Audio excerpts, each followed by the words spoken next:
Assalamualaikum warahmatullahi wabarakatuh. Saya Zumratul Isnaini dan rekan saya Gina Anseli dari kelompok 9 akan menjelaskan tentang aliran-aliran tasawuf.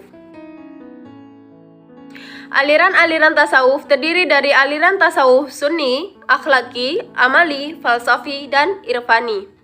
Aliran tasawuf sunni. Tasawuf sunni adalah bentuk tasawuf yang para penganutnya memagari atau mendasari tasawuf mereka dengan Al-Quran dan Al-Sunnah, serta mengaitkan keadaan ahwat dan tingkah laku maqamah rohaniyah mereka kepada kedua sumber. Dalam redaksi lain disebutkan bahwa tasawuf sunni adalah tasawuf yang berwawasan moral praktis dan bersandarkan kepada Al-Quran dan Al-Sunnah.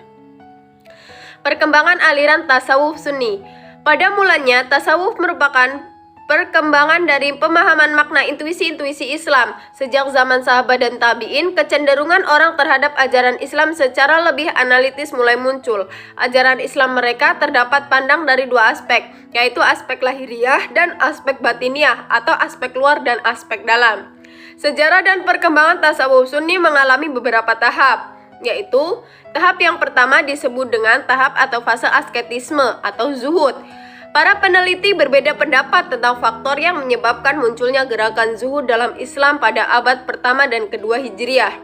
Abu al-A'la Afifi berpendapat ada 4 faktor yang menyebabkan kelahiran gerakan zuhud dalam Islam, yaitu ajaran Islam itu sendiri, revolusi rohaniah kaum muslimin terhadap sistem sosial politik yang berlaku, dampak asketisme Masehi, penentangan terhadap fikih dan kalam. Tahap kedua yaitu sejak abad ke-3 Hijriah, para sufi mulai menaruh perhatian terhadap hal-hal yang berkaitan dan jiwa dan tingkah laku.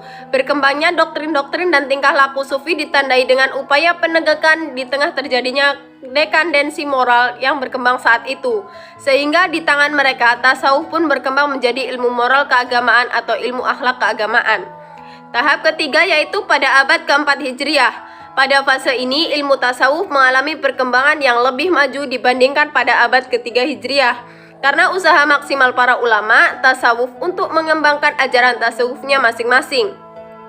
Akibatnya, kota Baghdad yang menjadi pusat kegiatan tasawuf yang paling besar pada masa itu tersaingi oleh kota-kota besar lainnya. Tahap keempat yaitu pada abad ke-5 Hijriah. Pada abad ini muncullah Imam Al-Ghazali yang sepenuhnya hanya menerima tasawuf yang berdasarkan Al-Quran dan Al-Sunnah, serta bertujuan asketisme, kehidupan sederhana, pelurusan jiwa, dan pembinaan moral.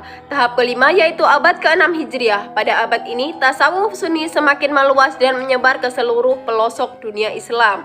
Karakteristik atau ciri tasawuf sunni dan tokoh sunni. Karakter atau ciri dari tasawuf sunni yaitu melandaskan diri pada Al-Quran dan Al-Sunnah, tidak menggunakan terminologi filsafat sebagaimana terdapat pada ungkapan-ungkapan syatahat. Syatahat adalah ucapan-ucapan ganjil yang keluar dari mulut seorang sufi.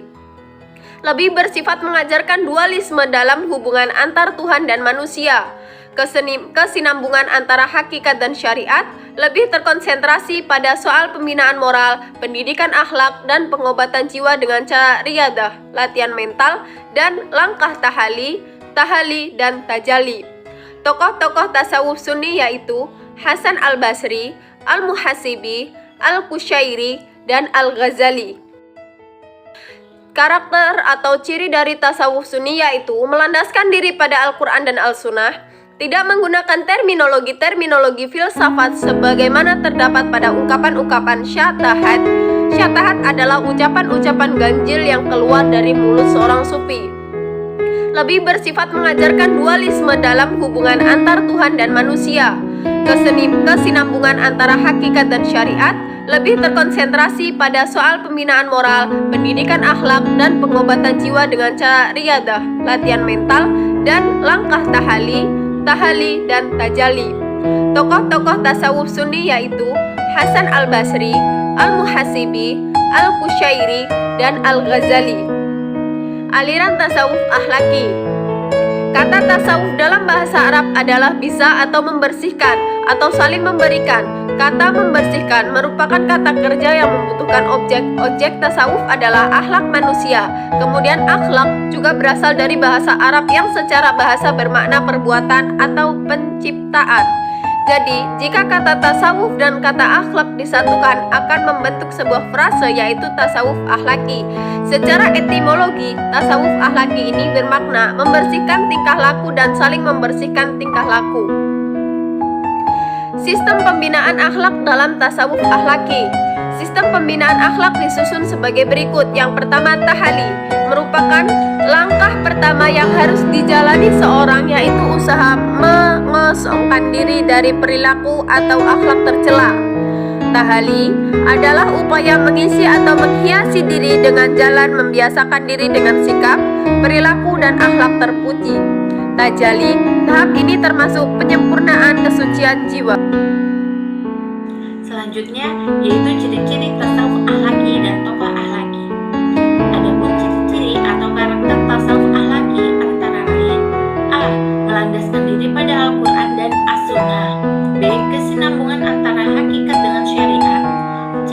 Lebih bersifat mengajarkan dualisme dalam hubungan antar Tuhan dan manusia. D. Lebih terkonsentrasi pada soal-soal pembinaan, pendidikan akhlak, dan pengobatan jiwa dengan cara latihan mental yang dapat dilakukan dengan tahali, dan tajali. Kemudian yang E, menggunakan terminologi filsafat, di mana terminologi yang dikembangkan lebih transparan. Selanjutnya yaitu untuk tokoh-tokoh tasawuf akhlaki. Di antaranya ada Hasan al-Basri, ada Al-Muhasibi, ada Al-Ghazali, dan ada Al-Qushairi. Baik, untuk selanjutnya yaitu aliran tasawuf amali. Pengertian dari aliran tasawuf amali. Tasawuf amali adalah tasawuf yang membahas tentang bagaimana cara mendekatkan diri kepada Allah Subhanahu wa taala.